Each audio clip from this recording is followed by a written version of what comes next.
Hi, this is the Hotbox, telling you that this video might have some sensitive stuff in it, so take a second if you need to and go check out something else.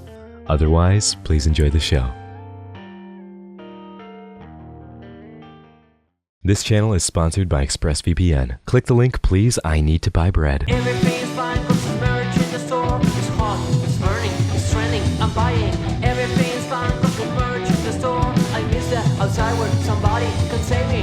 What you gonna do with all that stuff? You can wear it or burn it or give it to your dog. Everything is fine, cause the merch in the store is hot, it's burning, it's trending, I'm buying.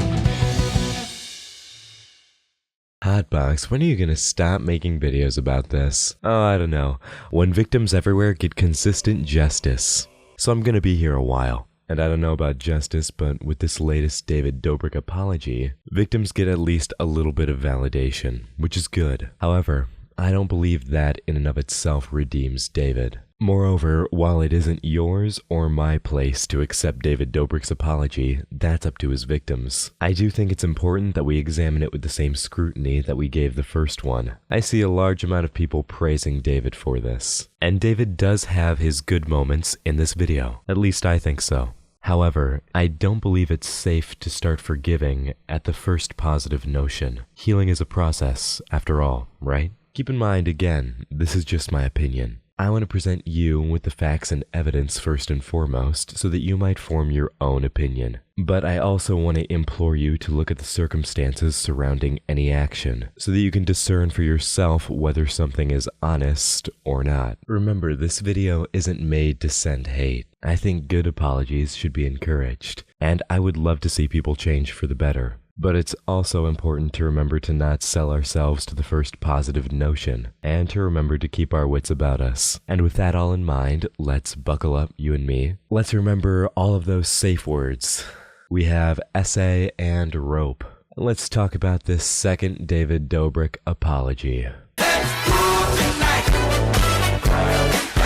Welcome back to the channel, new and returning, young and old, fans, haters, everyone in between. If you are new here, why not subscribe? It's quick, it's easy, just takes a second, and you can always undo it, but it really does help out the channel a lot. Thank you. And as well, if you're new here, you might not know who David Dobrik is, or what all he's done. So let me give you a recap. David Dobrik is a Viner turned YouTuber who's found himself in controversy over his questionable style of content. Content that often violates the people around him, and has been for years. We've covered a lot of it already here on the Hotbox. I'll give you a flashback of that really quick. David used the cover of one of these pranks to make his heterosexual male friend Seth kiss another man under the guise that he was kissing a different girl. It's using a Hollywood-style production to force someone into doing something that they don't want to do. Oh, David, your phone's ringing. I think it's the Me Too movement.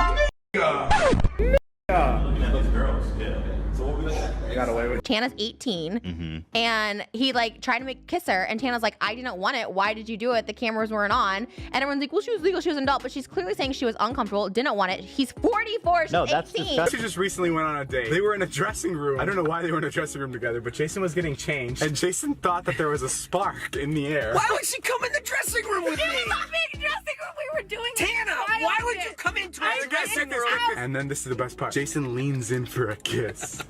You're not giving all the information. Oh yeah, you're to right. Your You're right. Tana's 19 years old. You know I'm like taken though, right? Sure, whatever. Would you ever with Jason and Trisha? Make the joke he did. I don't want to have a Tana. Guys, chill. This is the stupidest fight ever. She doesn't like Tana jokes. Drop it. So did you actually get mad in this moment, or is this just part of the gag? Oh my god, we had so many fights over this. So give me some insight. Actual thing where we told him like this is not funny, like, and they didn't make it for a while. You Like, said that's do when he not started- include this. So he did this for months, and this is like the final time when we really blew up, and I'm like, don't do those jokes. He stopped until he needed to get me out of the vlog squad. So this is my thing. He tried to start kicking me out of the vlog squad. We're not filming with Trish. I would go over, and he's like, Trish, you stay in the car. Like, he used to film with me every single day, and I get it. Okay, fine, distance yourself from me. Like, whatever. I'm problematic. But what was so crazy is he knew this week before my blow up, that's when he started doing the Tana. He invited Tana over to the house to have sex with Tana. He released footage that Jason never wanted in the vlog, where Jason said privately to him at like a party, if you can get Tana to have sex with me, like I'll buy you a Ferrari, because that was like David's dream car. Get Tana to have a three-way with me and Trisha. I'll buy you a Ferrari. I'll do anything. You can't run to Trisha with this piece of video and be like, Jason said. So both you and Jason are saying Both Yeah, saying, David, don't put this in the vlog. Yeah. And he does. I still remember it was like 2 a.m. He calls Jason, like, can I put this? And I'm like, no. And then Jason's like, no, don't.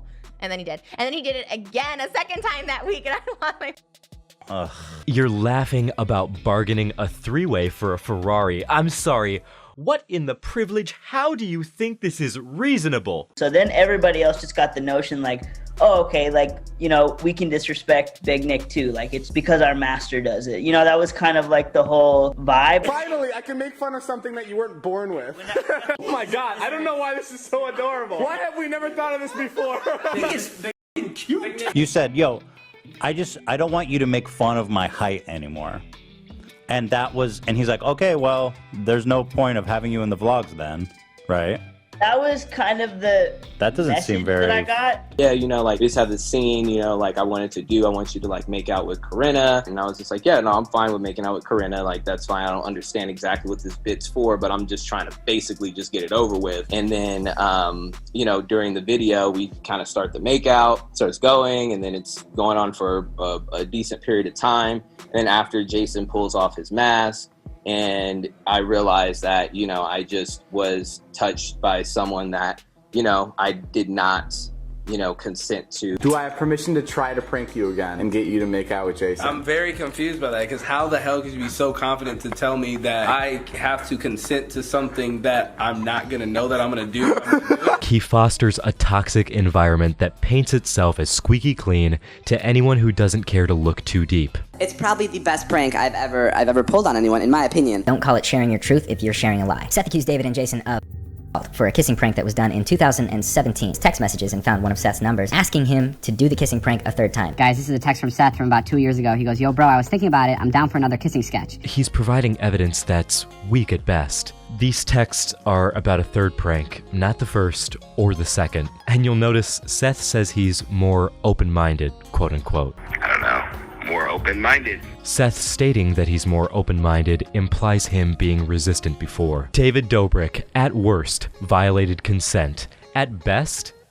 Best! I say that like there's anything good in this. David Dobrik, at best, promoted content that endorsed actions that violate and manipulate people we call friends. A big article from Business Insider came out that details the story of the Vlog Squad a poor girl after she was already under the influence, all for a plot line in their vlog. And if you're a human being with any amount of heart, you might be thinking, well, wait, a non-consensual three-way doesn't really sound like something that belongs in a comedy vlog. And congrats! You're right. No, you at least have to give me a kiss. While she's cut off in an entirely different part of the house from her friends. And then my man pulls the, why don't you like me? Why won't you date me? Like, I don't know, maybe women and just people in general have autonomy over their own decisions and don't deserve to be guilt-tripped? Yeah, my buddy Don made an Instagram story, and he's like, I want to have some tonight, hit me up. And this girl hit him up, and she's like, I have friends, and she sent over all her friends' Instagram links. When they all got there, they were like, oh, no, I don't have sex, I don't have sex. And then like blatantly in front of everybody. So we just ended up having a threesome, which was still his first three. It was very exciting for him. So well, you guys sent like 3 of your friends in to confirm it was happening. Yeah, I mean, you know, he didn't have to them unless we saw it with our own eyes. We saw it with our own eyes. Oh, and did I mention that he turned the like and dislike ratio off as well as the comments? But the whole title of the video is Let's Talk. Nah, David, cause this is more like you saying, you listen. And there's also been moments where I've looked back on videos and I realized that these don't represent me anymore and they're hurtful to other people, and I don't want them up because I've grown, you know, as a content creator and as a person, and I don't agree with some of the videos I've posted. It's probably the best prank I've ever pulled on anyone, in my opinion. Don just had a and I think we're all going to jail. Oh man. I think we're all going to jail. All right. Ah yes, because we really want to get lectured by David about consent, right? With the Seth situation, I'm sorry to Seth because like I said, I just want to make videos. I'm gonna pause in case you missed it. That was all of it that he's gonna say about Seth. And the fact that this man spends less than 10 seconds entirely even mentioning Seth's name and then shifts right to, oh, but I'm doing what I love and this is important to me, so I promise I'll fix it. You're not fixing it by refusing to acknowledge it all the way. Where everybody in it, you know, whether you're participating or watching, is enjoying and having a good time. And I missed the mark with that one. And I'm really sorry. I truly, truly am. People that you violated, you're looking them in the face and saying, oopsie, I missed the mark. It's so incredibly childish. David, you say that you learn from your mistakes, but what worries me is that you didn't see these things as mistakes until this point. David needs to take responsibility, and these victims need justice. And until we get either of those things, it doesn't look good. And that brings us to today. So what's happened in the time since the last video? Well, recently another member of Vlog Squad, Jeff Wittek, came out with his own video called My Truth. In it, he tries to throw a few receipts in people's faces and tries to discredit the article about David. The article that he didn't even read, by the way. Yeah, in case you didn't know, Jeff also went on Frenemies, the podcast with Ethan Klein and Trisha Paytas. And needless to say, his story fell apart when he was presented with the right evidence. Have you read the article? I have read the article afterwards, yeah, in bits and pieces, yeah. I mean, I read the parts with my own name in it. You have not read the entire... I can't speak for other people, so, you know, like, they need to handle that on their own. So you haven't read the whole article, is what you're saying? No. Okay. Did you and Todd go to the store to buy the alcohol? No. But you said Todd had bought for himself. Yeah. Well, look, I could speak for myself, and, you know, I didn't... Okay, well, let me ask you this. You say you were there for 15 minutes. Do you stand by that still? I was there for probably 30, 45, but I did go home. So you say you were there for 30 minutes. What I have here is a photo at the end of the night taken at 1:18 a.m. from one of the witnesses. All of you guys outside. I guess I did come back. Yeah. Oh. I don't remember that. I genuinely don't remember that. Just to be clear, your story is changing now. You left after, you were saying 15, 30 minutes, and now you're saying, well, I did come back at the end of the night. I don't control that stuff. Okay, but David does. Yeah, David literally controls that. No, you didn't ask to see them. He said, can Trisha flash you? And you guys were like, yeah. At that time, I didn't know. These two girls still said you were the one who supplied the alcohol. So if I never gave a comment, it would still have the same story that you supplied the alcohol without me involved. But your only line of defense is to attack me. Well, it was because the article had a story from you saying that it was a barbershop episode. That not in the article. It wasn't in the article. Well, that's what Kat said, and it's not in the article, dude. You'd think you would read the article. There's plenty to be said about this, least of which is mentioning that Jeff was throwing himself on a blade for David entirely, especially when he himself was caught up in his own controversy concerning a potential injury to his eye while filming for David. Now you have to remember that just because I use someone's footage does not mean I automatically co-sign everything that they've done in the past. But I'm allowed to be impressed with the way Trisha and Ethan handled this. They were both very calm and well-spoken, especially Trisha, who's known for being a rather exaggerated character. But even while they were both being attacked and gaslit, they managed to keep their composure and argue rationally. Consent should never require negotiations. That's not consent.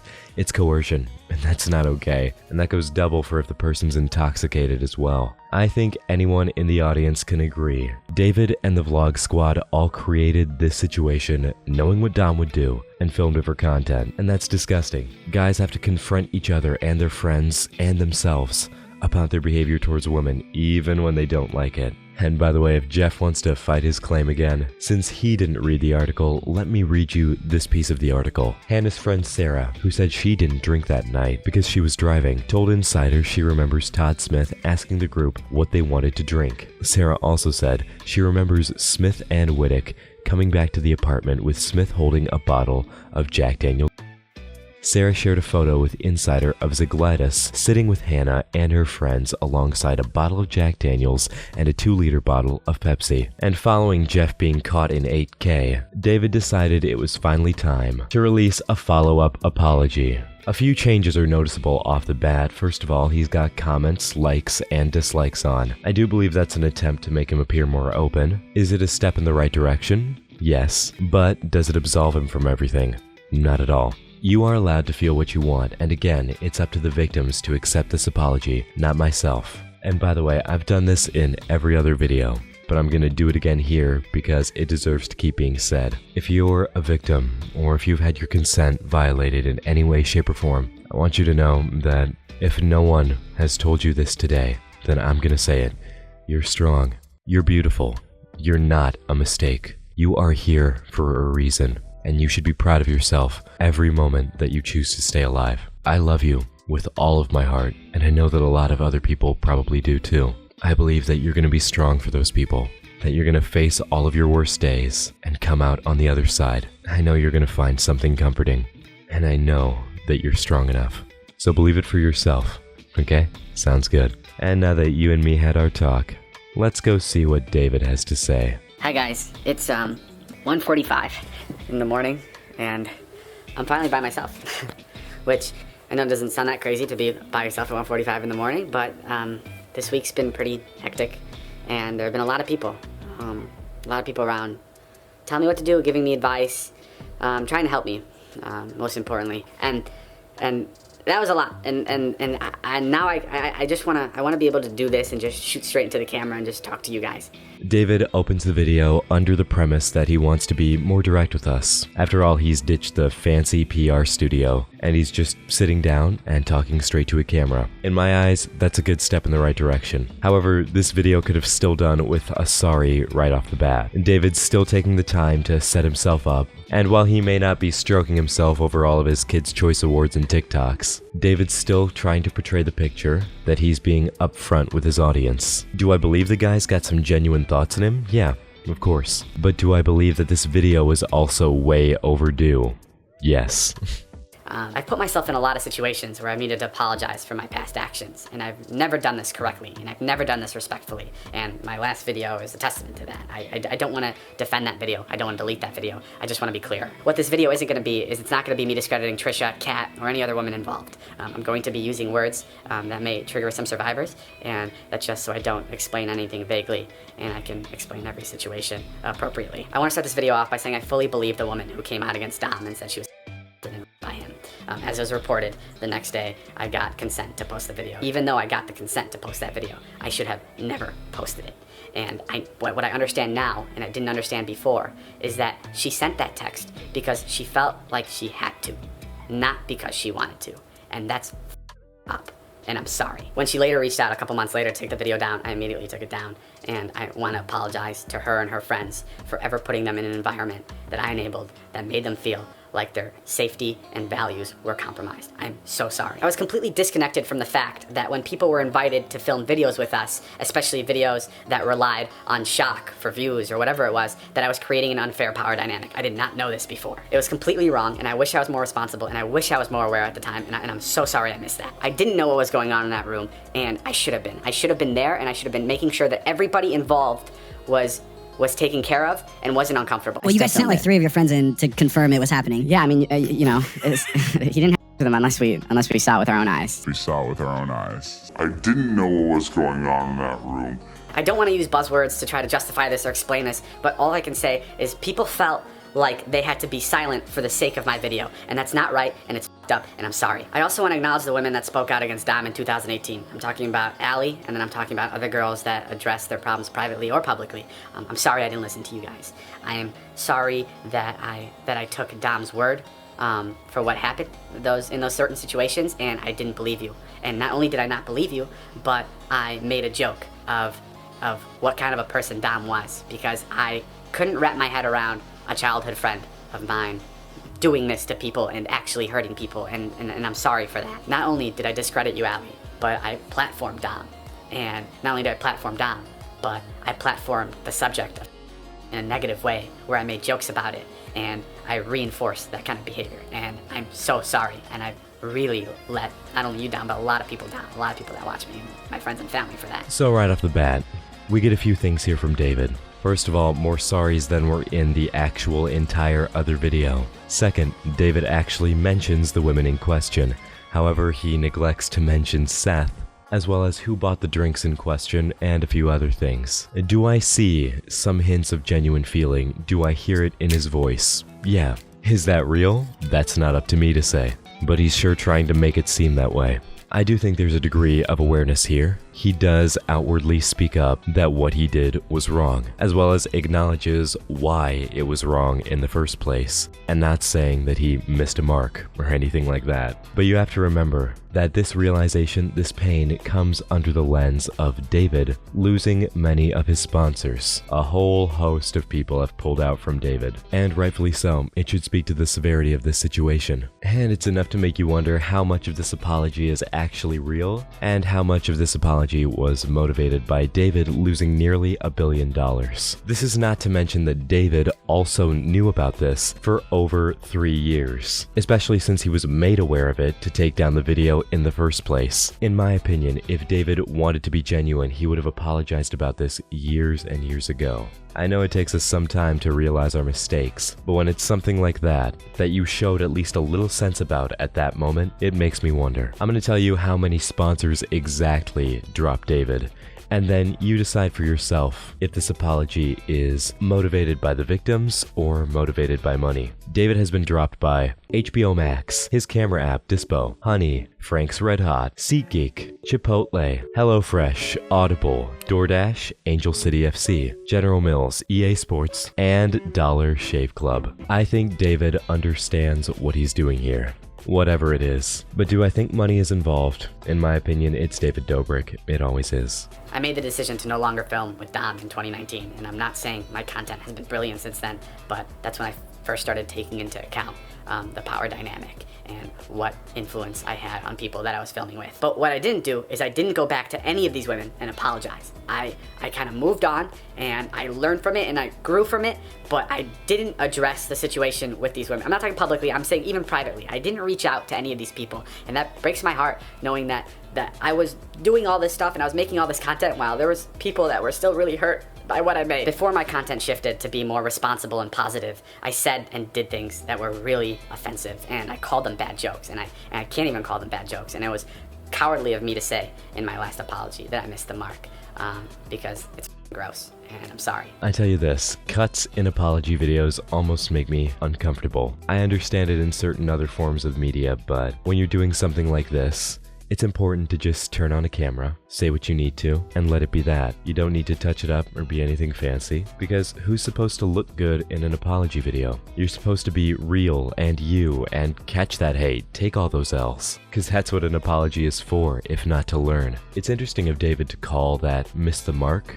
bit from his last video cowardly. It shows some self-awareness. I think that's something that he deserves to be proud of, at least in some way, but to himself, because he definitely still has plenty to be ashamed about. I believe that if David wants to show his sincerity, David should do some of that private and public apologizing that he didn't get to do, quote unquote, all the way back then. Personally, in my head, it seems like didn't think to do, or maybe even didn't want to do. But that's just a theory. A game theory! I think a good question for David here is he sorry because he did what he did, or is he sorry that he got caught? You are more than allowed to make your own call on this. But again, I implore you to consider the timing of this video. The real things to look at here are David's language and his behavior before, during, and following this video. It's up to us, the public, to hold David accountable. Do I think David's suffered a lot? Yeah, of course. Do I think it's nearly anything compared to what the victims suffered? Oh hell no. Does David have an opportunity for himself here to change? Well, maybe. That's for the future to see. But I do think David could take a little more responsibility. No one should be exonerated over this after one YouTube video that seems kind of genuine, because to me that just perpetuates the trend of victims not getting justice. A lot of people reached out to me saying cancel culture is and you need to fight back and you need to call people out, and I don't agree with how this should be taken at all. And I think when there is a crisis, there's a serious opportunity to correct yourself, to learn and improve, and to make sure those mistakes don't happen again. And that's why it's so important to hold yourself accountable. And I think with this situation, there's a lot I can look at and there's a lot I can learn from, but there's a lot of mistakes that I made, and I'm sorry for that. I'm sorry for everybody I've let down. I'm sorry to my family, and I'm sorry to my friends that I've embarrassed, and that this won't happen again. I'm gonna take a short break from all the social media stuff because I realize there's a serious lack of infrastructure when I make any kind of content. And I wanna be able to have a place of checks and balances. I wanna have HR, and I wanna be able to have people communicate discomfort in a way that's comfortable to them, and where they don't feel like their emotions or what they're doing or how they're acting is compromised. It doesn't feel right to go back to posting like I have been, and it also doesn't feel right to go dark because I love what I do. But I think it is important to show that change is possible and that I'm learning. Maybe even forgiveness is possible. I want to use this opportunity to step up and own my mistakes. And like I said before, I've never done apology the right way. And I'm sure I'm going to look back at this and I'm going to be pissed at some things that I didn't say, or I wish I could have added more. But this is my beginning to that, and I'm sorry for everybody that I hurt. I also want to add that I'm making myself available to anyone that wants to reach out that I've hurt in the past. I want to be able to hear and understand from yourselves, and I'll be reaching out on my own to some people because I still have a lot of learning to do. And I think when you talk to other people, especially about experiences like this, it really helps you see things in a different way. But yeah, I'm sorry if this video was all over the place. I just wanted to sit and talk and ramble, and I really truly hope that someone can take something away from this experience, that another creator can take away from this. And I know it feels, because I know how crazy it felt to me, that there was some sort of toxicity or some sort of power dynamic in my friend group. But really just take the moment, especially when creating content that you're trying to get viewership out of, or you're trying to get laughs out of. Like, really take a moment and look at where the jokes end and where the feelings begin, because I think that's so incredibly important. Okay, I'll see you guys. Bye. And David's video ends here. So where does that leave us? It might be difficult to admit, but those are some good closing words. Look where the jokes end and the feelings begin. I think that's good advice to take, especially for David. And David does mention that he's taking a little break. I believe that could also be good for David, to maybe rework the way he does and thinks about things. But as well, I do believe that David needs a little more than introspection. I think the victims need real justice, and I will not stop saying that. But again, I remind you, it's just my opinion. You decide and feel what you want. David, you still missed a few marks here and there. You could have timed this release for when your sponsors weren't dropping you. You could have mentioned all of it, made this video longer. I mean, I bet the raw recording was longer before all of those cuts. So I don't see why you wouldn't just post that. Because at this point, after everything that's happened, you seem like a man with nothing to lose. You've taken significant hits, and the people around you who love and care for you have felt the pain of these actions. David, this is just a beginning. Do you have some good moments in here? Yeah, I believe so at least. Are they a sign of good things to come? We'll have to see. But right now, I hope any survivors and victims continue to feel validation in a world where so often it's easy to brush victims' claims under the rug. I think it's refreshing to see them be recognized, at least in some way. Let's make sure they're not forgotten, shall we? In the end, what do I feel? Exhausted. This situation has been going on for video after video after video, and it's been difficult and challenging and stressful to everyone covering it. There has been so much pain caused by this one man and his group of friends. There have been lives and careers changed permanently because of what these people did. And I still think there's a long way to go. And I do believe it's important to keep spreading the word about this, hence why I keep covering it. But in the back of my head, I pray that I don't have to cover this subject again for a long time. I pray that David can face real consequences, and that this can be a nail in the coffin. And last but not least, my thoughts are, again, with every victim out there, I believe in you. You are incredible, you are all unstoppable, and you all will be heard. Much love, you got this. I want to thank you for watching, and if you enjoyed, why not leave a like and help spread the video around. Help get the message out and help these victims be heard. Whenever you're watching this, I hope you have a good rest of your day and an even better tomorrow. I love you. And before you say it back, look in the mirror and say it to yourself. I will see you in the next episode of whatever I make. And until then, this has been the Hot Box. Bye.